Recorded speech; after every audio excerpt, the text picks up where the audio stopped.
Hey, and welcome to this week's episode of Max on Mondays. This week we are talking about the plot of the fifth book, named Max, which is kind of redundant. Well, was redundant until they named the next one Fang, but, you know.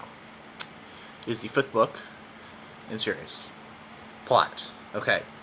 Well, I'm doing this from the wiki, so it doesn't start from the exact beginning. In the exact beginning of the plot, they are at an air show flying around in a stadium, and they get shot at, and they try to find the shooter, but he kamikazes himself. So that leads them to go to a safe house, and then they try to do another air show, and then they get attacked by robots there. So then they fly off into the middle of nowhere, and Jub tries to get them to go to a school, which, you know, that Max doesn't like that, so she flies away. But during that, she gets shot in the wing and falls down. Is captured by the new bad guy, Mr. Chu, who asks her to join his cause, but she turns him down because he's evil. Duh. Okay. So then they go to another safe house, which is eventually found by robots, but then, you know, Iggy and Gassy blow him up. But then after they blow him up, they find out that Max's mom is kidnapped. So they leave to go rescue her, but Nudge stays behind at the safe house because she wants to go to school.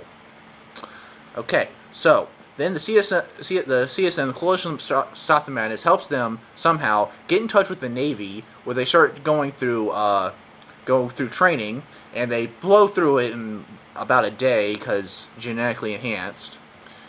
And then after training, Fang finally takes Max on a date, but then they're attacked by robots on the date and are forced to end early. And when they fly away, they fly over the ocean, where just so happens Iggy, Gassy, and Angel are getting attacked by sharks, and then Nudge is there too because she came back. Okay. And then they go on a sub and find these sea monsters, which are mutated by radioactive waste, made by Mr. Chu, so the big, huge monsters don't like him, so they go help Max destroy his little underwater James Bond dome base, and in turn, that's where Max's mom is, and they save her. And all throughout, Angel is rebelling against Max, saying stuff, and Max and Fang are getting closer, and, you know, Max finally realizes right before she's about to go out in the water, because Max and Fang realize they can breathe in water now, that she's in love with Fang, so there it is. That's the best part of the book. That's why I love this book the most. It's my favorite one. They finally get together, you know. So they save their mother. They go back to Hawaii. Ends with the epilogue. In the epilogue, well, actually no. Before the epilogue, Max finds Dr. Dwyer, the lady who she got jealous with Fang about talking to Mr. Chu before he went to jail. But see, that's never come up before. That's like she was like in league with him, but that hasn't come up ever.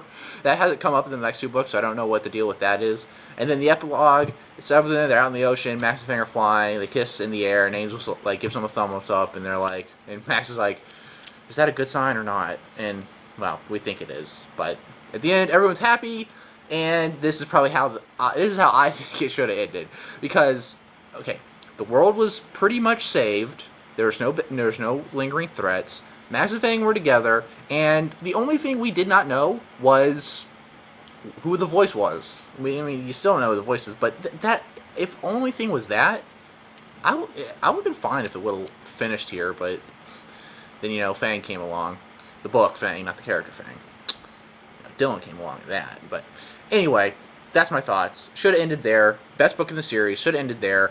And if Nevermore does not go my way, I'm saying this is the end of the series. I'm never ever reading well, okay, I might read Nevermore if Iggy and Elle get together again. But other than that, never reading the last three books again. If it doesn't turn out the way I want it to.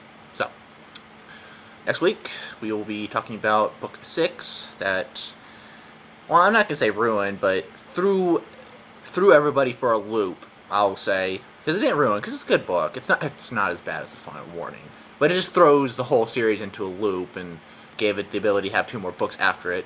But enough with that. I can do a rant. I can rant about it next week. So, see you then.